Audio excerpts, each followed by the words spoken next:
Si usted desea comprar, vender o arrendar, Ferva Propiedades. Somos una empresa a su servicio en el ámbito del corretaje y gestión inmobiliaria, que contamos con una amplia cartera de clientes. Ferva Propiedades. Garantizamos una atención personalizada, integral, confiable y altamente profesional. Llámenos al número 996 74 36 50 o visite nuestra página web www.fervapropiedades.cl. Cooperativa de Ahorro y Crédito Talcahuano Limitada. Compromiso, responsabilidad, igualdad y respeto con nuestros pares. Blanco Encalada 444, oficina 110, edificio Don Cristóbal en Talcahuano. Hay teléfonos, también el sitio atencionsocios@cooptalcahuano.cl. Los teléfonos en pantalla 41-218-3275, 41-218-3276. Cooperativa de Ahorro y Crédito Talcahuano Limitada. Saludos en este 2021, en tiempos de pandemia.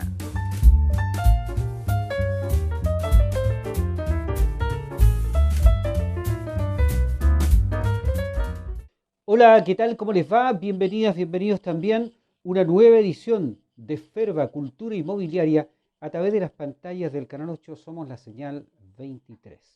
Hoy día nos vamos a detener en un edificio que es realmente señero e histórico acá en la ciudad de Concepción. Estamos hablando del edificio que se llama Impart, de empleados particulares. Usted se preguntará dónde queda ubicado. ¿Sabe? En pleno corazón urbano de la ciudad, en San Martín, esquina Aníbal Pinto. En esa esquina está este edificio que data desde hace, 5, 6 décadas aproximadamente. Bueno, usted a través de estas conversaciones que sostuvimos con los residentes y con un arquitecto de la nueva generación que se llama Luis Tarmendail, vamos a echar luces acerca de esta tremenda construcción en el centro penquista. Un aporte, tremendo aporte. Conozcamos las declaraciones en este programa de Ferva Cultura Inmobiliaria del arquitecto Tarmendail y también del administrador Ricardo Sáez Martí y de María Angélica Lara Pérez, quien es presidenta del directorio del edificio. Los residentes viven allá más de 300 personas, realmente confortable, un edificio de mucha tranquilidad y que reúne a personas que tienen todo a la mano, supermercados, compra, locomoción, viven ahí a una cuadra de la Plaza Independencia. Un edificio con historia en Concepción y que presenta matices realmente interesantes. Mire, revisemos. Luis, cuéntame, ¿qué impresión te deja este edificio, un recorrido, lo que estás viendo? Bueno, esta es una obra que realmente complementa el ideario moderno que se dio en Concepción durante la década del 50 con los primeros edificios en altura, principalmente de departamentos, específicamente en este eje de San Martín, complementando lo que ya había hecho el edificio Iconza anteriormente, obra de Gabriela González. Este edificio, el edificio Impart, obra del arquitecto Iván Godoy, representa muy bien todo un sentir en torno al habitar y también, por supuesto, lo que representaron las cajas de previsión.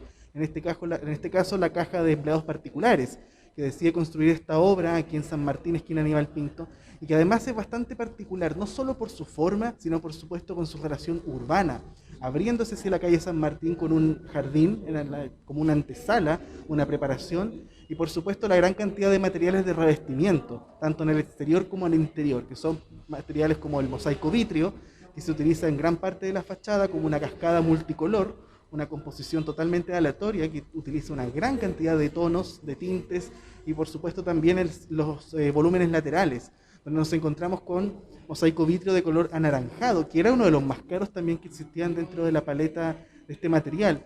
Un material que hoy es inexistente y que además le da un valor agregado a este edificio tan significativo. Cuando hablamos de patrimonio, no solamente el patrimonio alude a edificios y construcciones antiguas, sino que además habla de los edificios que han calado hondo en el imaginario colectivo o con una presencia urbana importante. Y este edificio, por supuesto, que entra dentro de todas esas características. Iván, ¿cuál es la diferencia de un edificio como este que ha recorrido con las actuales construcciones que se están realizando en todo el mundo? Una de las mayores singularidades de esta obra y la que podemos aprender muchísimo es precisamente el valor que tiene el habitar, espacios dignos para el habitar, espacios pensados para la persona, para la familia, para simplemente vivir y no tener un habitáculo de 1 metro cuadrado para llegar a dormir, que es la propuesta y la premisa de muchos edificios inmobiliarios hoy en día, que están pensando en aspectos netamente económicos con el fin de ganar más y brindando espacios de pésima calidad, pésima factura y sin ningún tipo también de aporte arquitectónico o urbano.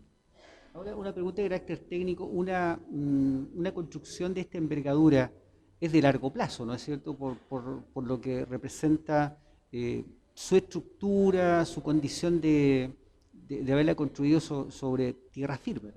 Exactamente, uno de los aportes de este edificio también, y por supuesto también de todo el contexto, entiendas, años 50 y 60, de esa arquitectura moderna, de la mano de Iván Godoy y de otros contemporáneos como Gabriela González, Alejandro Rodríguez o Osvaldo Cáceres, es la vigencia y la persistencia en la memoria y también en la ciudad.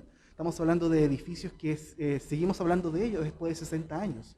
Y que por supuesto seguiremos hablando de aquello también, porque son obras que perduran, como decía un aviso publicitario de una obra de Roberto Goicolea del año 62. Son obras que perduran, se construyeron para durar y para quedar grabadas en la ciudad de Concepción. Identidad. Absoluta identidad, totalmente, patrimonio e identidad moderno, pero que por supuesto también no podemos dejar de reconocer, de aprender y digámoslo así, de observar. Porque Concepción es muy rica con su patrimonio moderno, es una ciudad realmente llena de tesoros arquitectónicos que a veces, por lo cotidiano, porque son edificios no tan antiguos, no los pasamos desapercibidos. Pero en realidad Concepción es un crisol de arquitectura moderna que tenemos que valorar, conocer y apreciar. Nosotros queremos destacar que recibimos un aporte del FONDEVE, que es un departamento del municipio de Concepción. Golpeamos muchas puertas, porque este edificio lo compone el 70% de los propietarios son adultos mayores.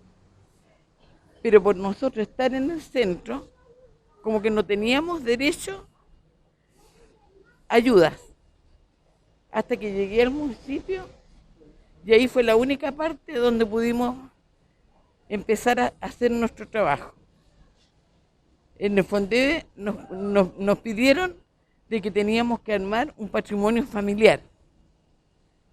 Y esa es la única manera que podíamos postular.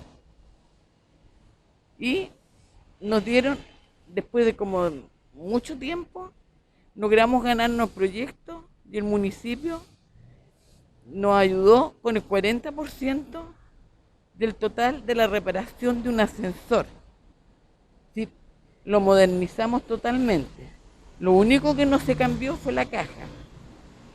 Pero para nosotros era muy importante porque resulta que la mayoría de las personas que vivimos aquí somos adultos mayores. Imagínense subiendo 8 pisos, un adulto mayor, y que no nos daban ayuda de ninguna parte y era bien difícil que pudiéramos hacer todo, costear todo el gasto, y ya el ascensor tenía su vida útil cumplida, porque este edificio, el permiso lo dieron en 1955 y se entregó el año 1959. Entonces, a la fecha, por supuesto que el ascensor ya no daba más. Así que nosotros agradecemos al municipio de Concepción, a su alcalde, al FONDEVE, a la Secretaría Municipal, porque entre todos ellos nos ayudaron. Y eso para nosotros es muy, muy grande. La aplicación de este proyecto tanto a comunidades de estas características son muy valorables, puesto que de otra forma no podrían reunir los recursos necesarios para solventar esta clase de inversiones. Estos edificios son muy antiguos, datan de la década del 50, toda su infraestructura y la estructura técnica hoy en día prácticamente está obsoleta, ya que no existen mecanismos de reemplazo para esto. Por lo tanto, este proyecto, tal y como señaló la presidenta del directorio, viene a solventar una necesidad importante de esta comunidad, puesto que un 70% de los residentes de este edificio son adultos mayores, y el no contar con un ascensor hubiese sido catastrófico para los efectos de la dinámica diaria de las personas que viven actualmente acá. Por lo tanto, el proyecto en sí ha venido a ayudar enormemente a la comunidad de edificios San Martín, y en ese sentido es muy valorable lo que se ha hecho acá, y la implementación técnica, el apoyo técnico de la municipalidad, y la licitación que se lleva a cabo para efectos de poder cumplir con los requisitos técnicos que establece la municipalidad y el proyecto Fondeve, también son bastante amigables. Por lo tanto, postular estos proyectos que, si bien cubren una parte, en el caso de este edificio el 40% de los fondos, vienen a ayudar bastante a lo que puede ser el cumplir con la parte económica de estos proyectos. En el capítulo de hoy hablaremos de una figura emblemática de la enseñanza y de la práctica de la arquitectura, quien como nadie buscó resolver la difícil ecuación de desarrollar una arquitectura moderna, teniendo siempre presente nuestro contexto histórico y cultural. Nos referimos al maestro Roberto Dávila Carson.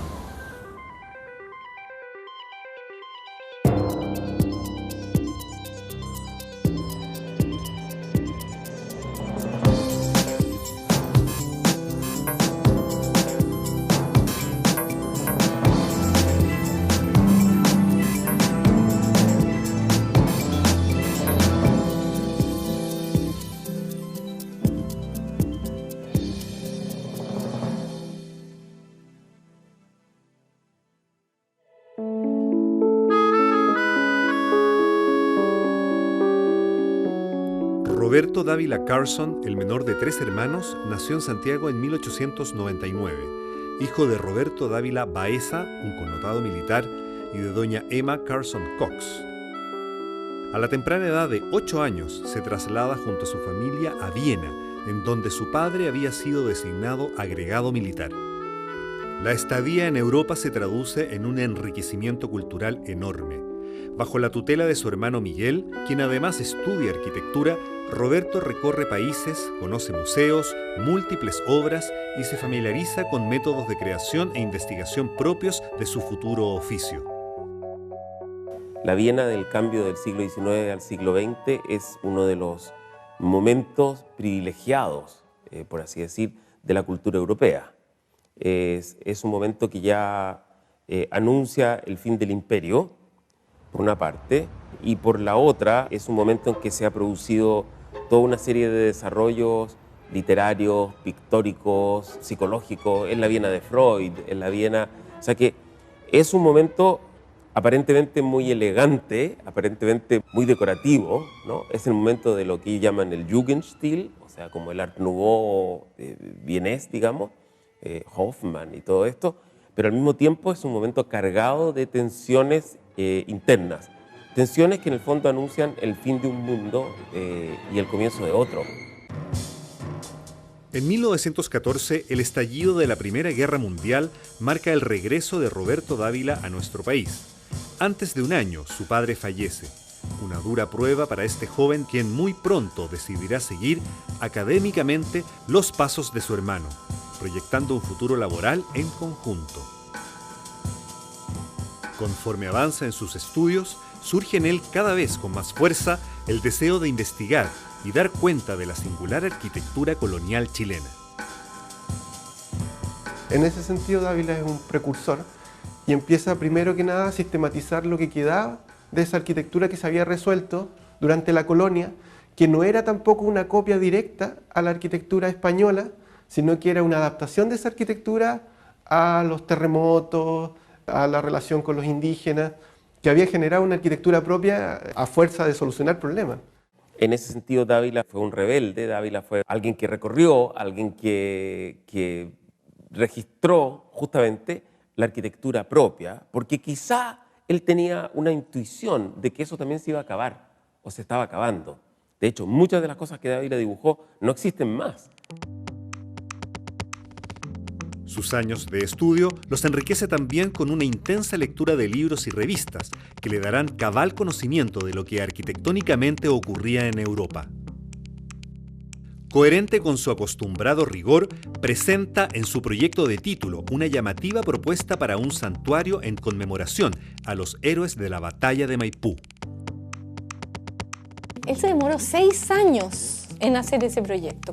Así como él se demoró tantos años en cuajar esto y después en representarlo en papel, fue porque él ahí pudo decantar todo lo que él pensaba sobre la arquitectura chilena, que fuera netamente chilena y que fuera a su vez representativo de la idea de este monumento.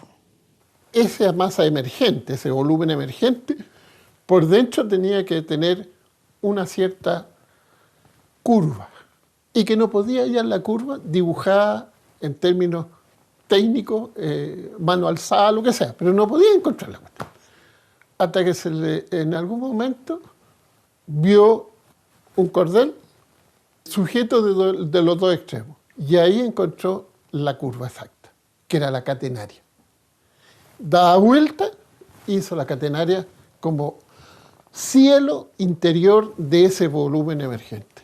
Él, recordándose en alguna ocasión de su proyecto de título, dice que es el lugar donde él formuló su credo artístico, que justamente en ese credo artístico él quería hacer compatible una actitud moderna con unas fuentes locales. Más de alguna suspicacia provocaría años más tarde en él las sorprendentes similitudes que habría entre su proyecto original y el de su colega Juan Martínez, quien en el año 47 se adjudicara el concurso para dicho templo. Lo que él contaba es que le habían robado la idea, así de simple, que era su idea y que la hicieron, obviamente nunca se reproduce igual, pero que era su idea. El mismo tema y la misma solución. Una nave central emergente rodeada con dos brazos. Igual. De hecho, la Católica en algún momento mostró la maqueta y es por lo menos parecido, porque está claro. Entonces él quedó muy traumatizado porque eso le ocurrió al principio de su carrera, cuando él recién se recibió. Entonces quedó súper traumatizado y por eso él nunca le entregaba ningún antecedente de él a nadie. A nadie, porque él tenía como esa cosa de que le iban a robar las ideas. Y si de pronto se distinguió o se escandalizó, fue justamente por tomar como modelos cosas que en ese momento no necesariamente eran consideradas modelos. Y yo creo que de ahí arranca una postura que con oscilaciones es la que él va a mantener a lo largo de toda su vida. Junto a su proyecto de título, presenta todo el material de investigación producto de sus años de trabajo, lo que además de una excelente calificación, le traerá múltiples reconocimientos a esta encomiable labor. Recorrió Chile, no sé si Chile completo, pero recorrió la zona central al menos y el sur, buscando arquitectura genuina, arquitectura colonial, y la dibujó. Entonces en realidad la portada es un conjunto de croquis y de dibujos, ¿no es cierto?, sobre esa arquitectura colonial. Y él busca los valores arquitectónicos que tiene esa arquitectura como genuina de ciertos contextos rurales, ¿no es cierto?, con unas materialidades, ¿no es cierto?, con la teja, el adobe, etcétera, y él va a dibujar eso. Y en realidad es un conjunto de dibujos. Él estudió pintura seriamente y él ejerció la pintura también seriamente. Y por eso que uno puede entender que una obra como la que él hizo de la portada colonial, que es como la más sólida recopilación de lo que había venido registrando de la arquitectura local hacia finales de los años 20, sea presentada en la forma de grabados y pinturas. No son tanto dibujos de arquitectura, sino son una representación en general más bien artística, en algunos casos muy expresionista, de estos motivos que él perseguía donde podía. Lo primero que encuentra importante es tratar de identificar una tipología dentro de la arquitectura, que en eso va a preceder a Emilio Duarte, incluso a Max Bill cuando hace un proyecto de Valparaíso en los años 60. 50 años antes, 40 años antes, él empieza a investigar cuáles podrían ser las características estructurales, no solo ilustrativas, sino que como soluciones arquitectónicas que nosotros habríamos desarrollado como parte de nuestra propia cultura. En junio de ese mismo año presenta su investigación al concurso bienal de la Facultad de Matemáticas de la Universidad de Chile, ganando el premio que le permitirá volver a Europa a realizar estudios por 2 años.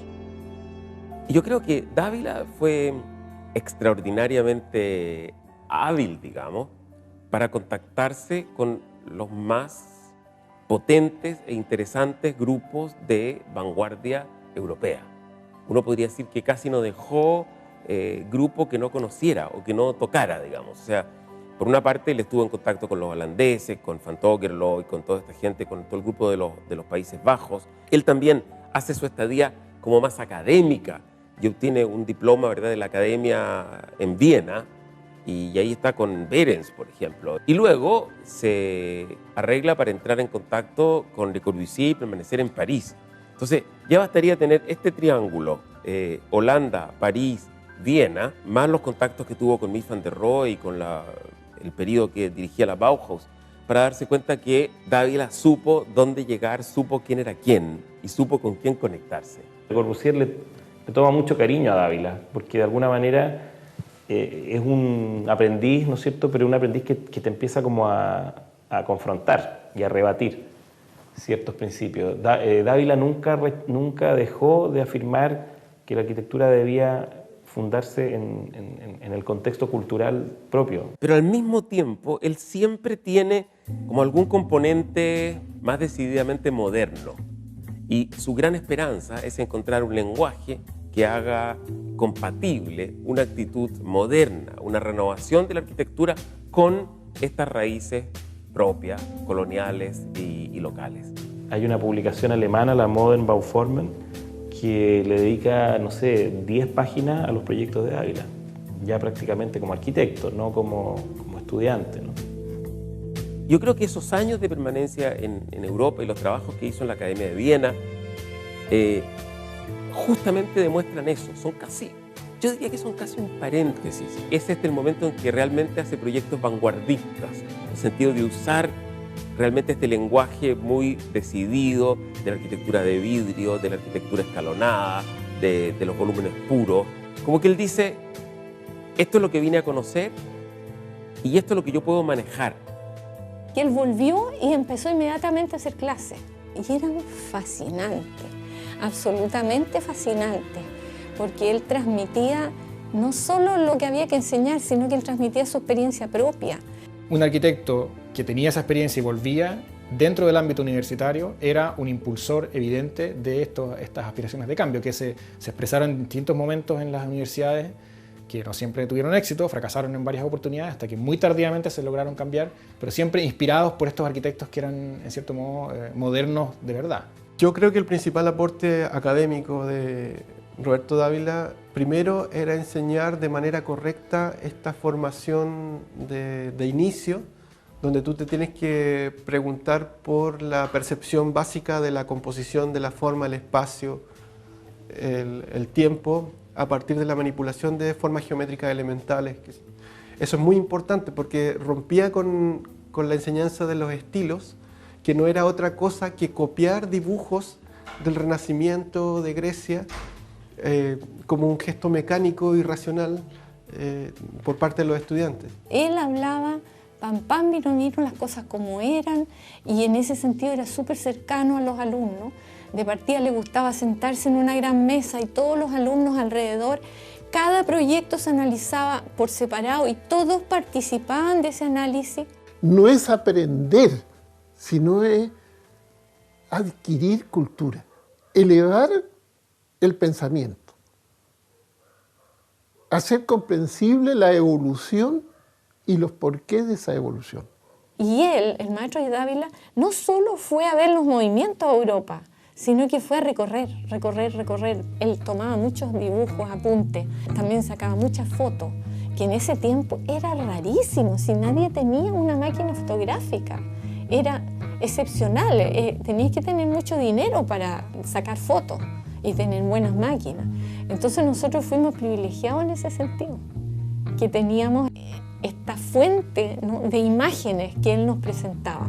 En mediados del siglo XX, la Universidad de Chile tuvo sus maestros, como Juan Martínez, como Roberto Dávila, como Ventura Galván y eventualmente algún otro. Los alumnos se separaban como en escuelas y estos maestros tenían como casi pequeñas escuelas dentro. O uno seguía la línea de Dávila o la línea de Martínez. Yo diría que justamente Dávila es visto como uno de sus maestros, como un hombre de un gran talento, de una gran sensibilidad, de una gran cultura, y que representa una conexión directa, de primera fuente, con esas vanguardias europeas. Consideraba a sus alumnos como hijos y tenía la relación padre-hijo, el reto, el rechazo, el apoyo, y eso lo manifestaba. Uno lo veía como uno ve a su padre, en este caso intelectual, académico, como quiera llamarlo. En la década del 30, Roberto Dávila se empeña en ganar el concurso para llevar a cabo un interesante proyecto en el borde costero de Viña del Mar, el Cap Ducal, que se adjudica al presentar nada menos que 5 alternativas distintas.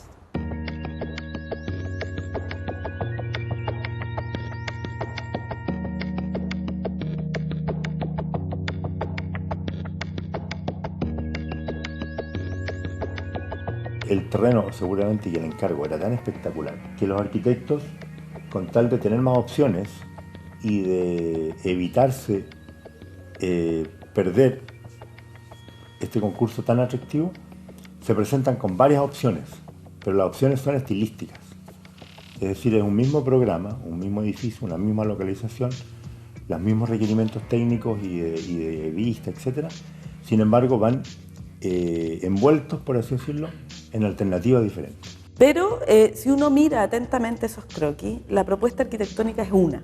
Y hay resoluciones, ¿no es cierto?, que tienen que ver con el proyecto, que son únicas, digamos así, que es generar un frente duro hacia la calle, abalconarse sobre el mar a través de unas terrazas, generar una escalera que entraba por un lado en todos los proyectos, ¿no?, una escalera importante, monumental, pública, ¿no es cierto?, hacia la avenida Marina, que ya tenía las palmeras, ¿no es cierto?, y se había constituido como el eje del estero Marga Marga. Esa escalera subía a un segundo nivel y armaba este conjunto de terrazas, ¿no es cierto?, y volvía a bajar por el costado sur del edificio hacia la avenida Marina. El trabajo con los estilos, de manera desprejuiciada, tenía que ver con la educación que él recibió. Una en estilo colonial español, haciendo alusión a lo que había al Palacio Presidencial, que está en Cerro Castillo, ahí cercano, como tratando de hacer una alusión a aquello. No sé si después se puede ver o después te lo enfocan bien. Después hace otro en estilo Tudor, como más inglés, ¿verdad?, con la arquitectura de ladrillo y con madera formando verticales y diagonales. Y finalmente lo que se llama Streamline o Art Deco tipo buque, que es la que finalmente gana. Pero seguramente si el concurso lo hubiera ganado con alguna de las otras opciones estilísticas, seguramente ese edificio no habría pasado a la historia, o por lo menos no a la historia de la arquitectura moderna. Habría pasado seguramente con algún edificio, como cualquiera de los edificios eclécticos de Viña del Mar, la misma casa presidencial o todas las casas de recreo, en fin, de Agua Santa.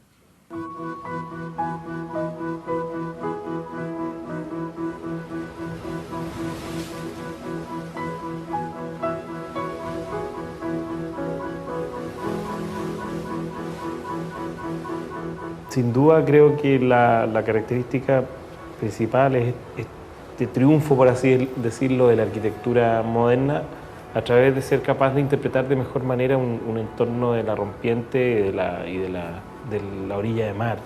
El Cap Ducal tiene el origen de su nombre es por los barcos de la Cap, que en esa época circulaban por la bahía del Paraíso, ¿no es cierto? Los barcos de la Compañía Aceros del Pacífico. Por eso se le llama Cap. Y Ducal porque él tenía la idea, ¿no es cierto?, de traer los valores del Palacio Ducal de Venecia a este entorno. O sea que el nombre de alguna manera como que te indica también ciertas claves de la arquitectura naviera y de esta opción que hizo cercana a lo que sería el Palacio Ducal de Venecia, ¿no?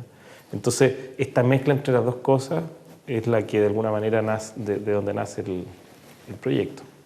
Es un proyecto que uno podría decir por suerte ganó porque se hizo y demostró en cierto modo la factibilidad de hacer una arquitectura de ese tipo en un contexto además que era tremendamente tradicional. O sea, Viña del Mar era el lugar donde lo que se construía eran palacetes en los estilos de cualquier parte, y la inclusión del Cap Ducal de alguna manera yo creo que fue una inyección de modernidad en un contexto tradicional que fue bastante revolucionario dentro del contexto viñamarino. Puede llevar a la práctica completamente un programa pensado desde lo que Le Corbusier llamaría una bioarquitectura en los años 30.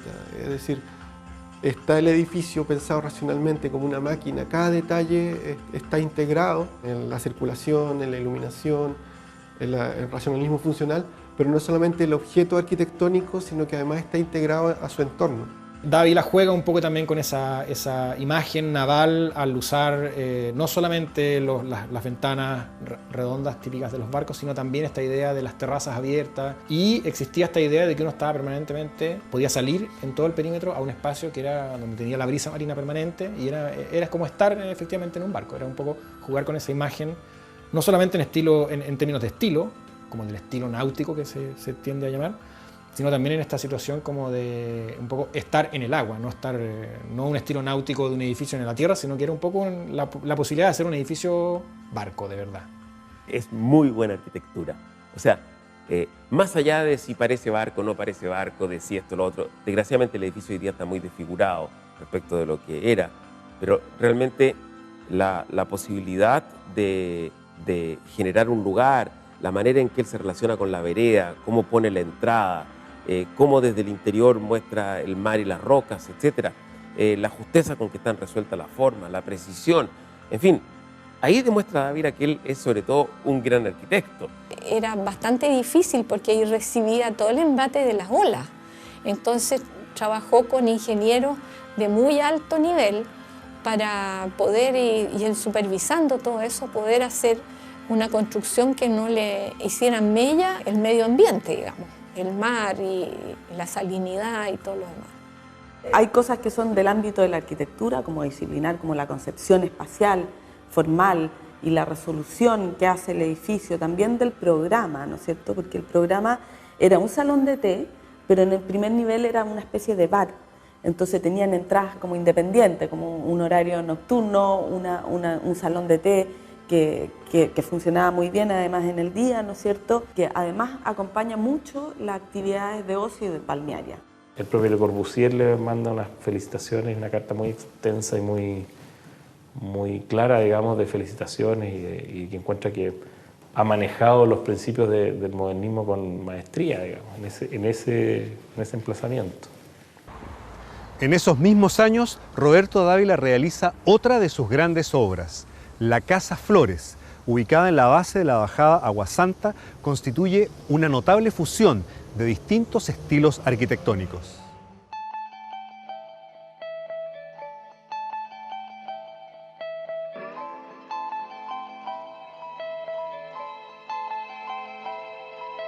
La Casa Flores de Roberto Dávila es muy importante dentro de toda la investigación que hizo y todas las realizaciones que pudo hacer en los años 30, que fueron muchas en la quinta región, porque es un hito en relación a mezclar las tendencias de la arquitectura moderna con una reflexión por las variables arquitectónicas de lo que podría ser una tradición chilena, con la gran dificultad que muy pocos han logrado sobrepasar, que no se trata solamente de ilustrar esta arquitectura propia, sino que traducirla en soluciones arquitectónicas.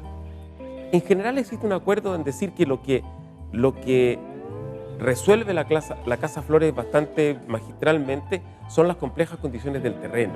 Es decir, poner una casa en un terreno en pendiente, en una esquina, en la subida de Agua Santa, y hacer como del corazón de la casa como ese gran vacío. Esa calle siempre se ubicaron grandes casas y por lo tanto esta casa venía, ¿no es cierto?, a responder a un barrio de carácter de viviendas, digámoslo así, pero la condición de esquina obviamente le da un carácter distinto y él establece esa condición de esquina como fundamento del proyecto. Estilísticamente es una muy compleja, ¿no? Muy mezcla estilos neocolonial con un poco de neoveneciano, con ventanas ojivales y un balcón que recuerda un poco a los balcones de Lima. Esas tres cosas llaman la atención. Ahora, desde el punto de vista de su posición, del manejo del programa, es una casa bastante interesante y bien estudiada y con buenos espacios, al punto que luego que dejó de ser casa ha pasado a ser una institución, ¿no? Hoy día entiendo que es de la Universidad Viña del Mar. Entonces tiene una casa que la generosidad de los espacios, la secuencia de espacios, la manera como está implantada, ha permitido que los recintos de uso doméstico se transformen también en recintos de uso institucional.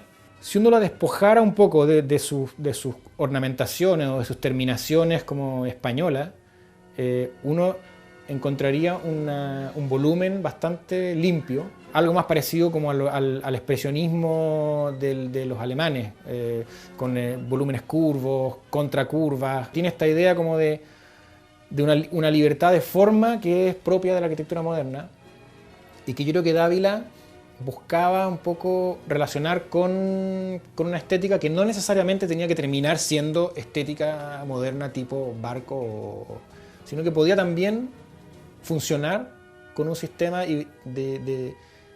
mezclado con ciertas herencias estéticas, que para él eran parte de su investigación. O sea, a Dávila le interesaba mucho esta idea de que la arquitectura tradicional era una arquitectura que no estaba muerta. Él decía que nosotros, como región y como raza, teníamos un vocabulario arquitectónico propio de nuestras raíces. Siempre dijo eso. Y la misión nuestra era interpretar esos valores con un lenguaje arquitectónico contemporáneo. Y eso lo hace mucho en sus casas en Reñaca y en Concón. Trabaja, ¿no es cierto?, con arcos de medio punto, con techos inclinados, con aleros, y siempre como que establece este diálogo, ¿no es cierto?, entre una arquitectura colonial con ciertas condiciones como modernas, sobre todo en el tratamiento de la pendiente y de cómo estas casas, ¿no es cierto?, construyen ese basamento. Podríamos decir que la segunda vivienda en el borde costero tiene varios, ¿no es cierto?, elementos que se van repitiendo en esos años y que algunos podrían ser en parte patrimonio, ¿no es cierto?, del trabajo de Dávila en la costa. Él va tanteando y llegando a soluciones más convencionales, más imaginativas, donde hay referencias a una multitud de arquitectura. En ese sentido, Dávila fue como una esponja. O sea, entre la Casa Flores, las casas de Concón o las casas de Reñaca, no hay parecidos formales tan evidentes. Lo que las une es el talento, la sensibilidad, la medida, la precisión con que están hechas. Tiene un proyecto muy lindo que no se construyó tampoco, que es una iglesia en la Plaza del Inca, que es una gran teja, el techo, y dentro se desarrolla la iglesia. Entonces, ¿dónde están los chilenos? En la gran teja. Ese podría ser indicador de su estilo personal. Y eso está hecho con tecnología completamente moderna, porque eso tenía que haber sido hecho con fierro y hormigón, así como hacen los barcos, digamos. En sus dibujos para Santo Toribio hay algo de una arquitectura que tiene alusiones a la arquitectura colonial, por ejemplo, en los grandes muros blancos con perforaciones pequeñas, en la configuración de patios, pero que al mismo tiempo trabaja con curvas, se mueve con imaginación. Yo creo que por ahí hay algo de lo que uno diría, bueno, quizás esto es lo que Dávila andaba buscando. Después de casi 40 años de ejercer la docencia, y múltiples reconocimientos a su labor investigativa, plástica y arquitectónica, en 1971 Roberto Dávila Carson obtiene el Premio Nacional de Arquitectura. Lamentablemente, ese mismo año fallece este gran arquitecto. A mí me parece que Dávila es un personaje clave.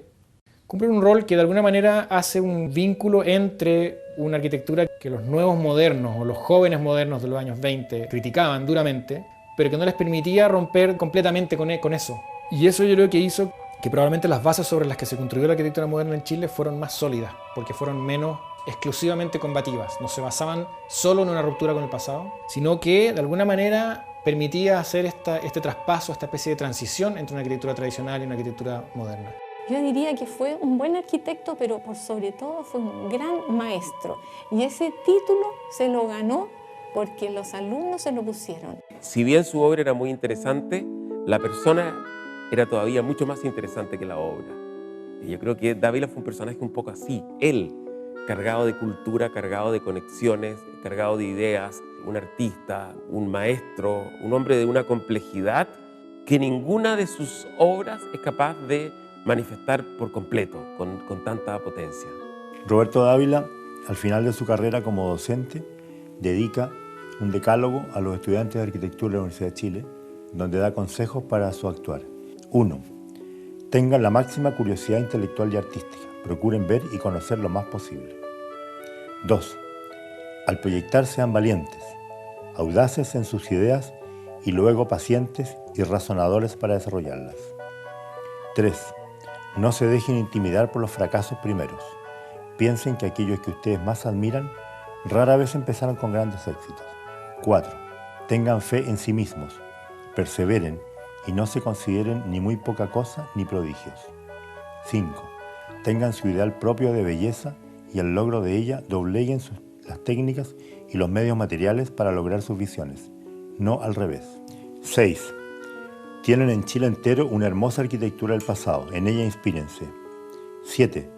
Piensen que tienen por misión hacer la obra de Dios, el paisaje, más hermosa, embelleciéndola siempre con obras útiles a todos, aportándoles felicidad. 8. Tomen su oficio con vocación, ejérzanlo como un apostolado. 9. Tienen a su servicio las técnicas más avanzadas, que todo lo pueden. 10. Cuentan con la juventud de sus cuerpos y de sus espíritus, que todo lo arrolla. Estimadas socias y socios, un saludo cordial para todos. Les informamos que en tiempo de pandemia su cooperativa sigue atendiendo a sus socios en forma presencial de lunes a viernes, de 9 a 14 horas, apoyando a todas nuestras socias y socios con tasas preferenciales en sus créditos. Les invitamos a visitar nuestro sitio web www.cooptalcahuano.cl, donde encontrará un nuevo servicio para nuestros socios llamado Portal Socio, donde podrá acceder a toda su información financiera con la cooperativa. También invitamos a las personas que aún no conocen esta gran institución llamada Cooperativa Talcahuano Limitada a visitar nuestro sitio web, donde podrá encontrar todos nuestros productos y toda nuestra historia y trayectoria de la cooperativa. Somos una institución con más de 70 años al servicio de la comunidad, donde hacemos realidad el sueño de muchas personas. Muchas gracias. Cooperativa de Ahorro y Crédito Talcahuano Limitada. Compromiso, responsabilidad, igualdad y respeto con nuestros pares. Blanco Encalada 444, oficina 110. Edificio Don Cristóbal en Talcahuano. Hay teléfonos. También el sitio atencionsocios@cooptalcahuano.cl. Los teléfonos en pantalla: 41-218-3275, 41-218-3276. Cooperativa de Ahorro y Crédito Talcahuano Limitada. Saludos en este 2021, en tiempos de pandemia.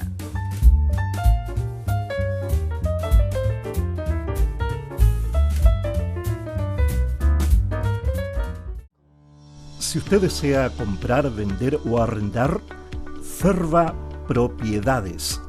Somos una empresa a su servicio en el ámbito del corretaje y gestión inmobiliaria, que contamos con una amplia cartera de clientes. Ferva Propiedades. Garantizamos una atención personalizada, integral, confiable y altamente profesional. Llámenos al número 996 74 36 50 o visite nuestra página web www.fervapropiedades.cl.